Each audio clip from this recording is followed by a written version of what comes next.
This is crazy. Daniel Marritz, what has happened to our educational society? I mean, I remember students in my school pouring hydrochloric acid into the fish tank of a teacher they didn't like, killing all the fish.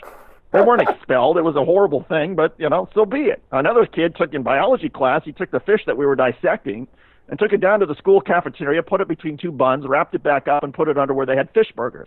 And some unsuspecting student grabbed the fish burger, was about to bite in it when something smelled funny, noticed it was a dissected fish.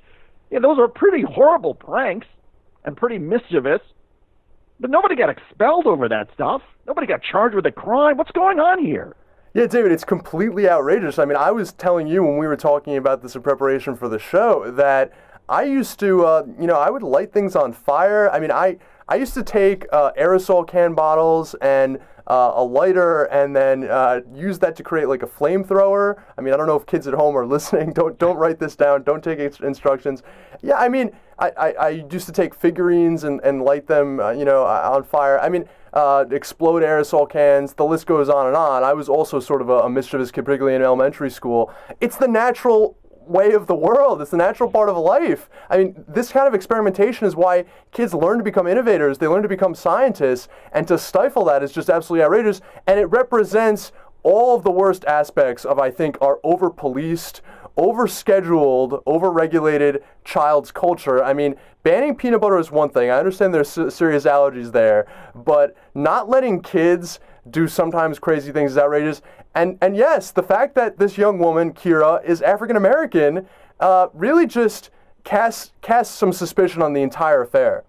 Indeed. And by the way, folks, at least for everybody listening to this, there's something that we can all do. You can take action on this. You can help Kira by going to change.org/petitions. The petition is State Attorney Jerry Hill drop charges against Kira Wilmot. And by the way, related to this, I mean, the principal has said that Kira didn't have any malicious intentions. She didn't intend to hurt anybody. She's simply doing experiments. So let's all go to change.org. Let's let the state attorney, Jerry Hill, know that this is ridiculous.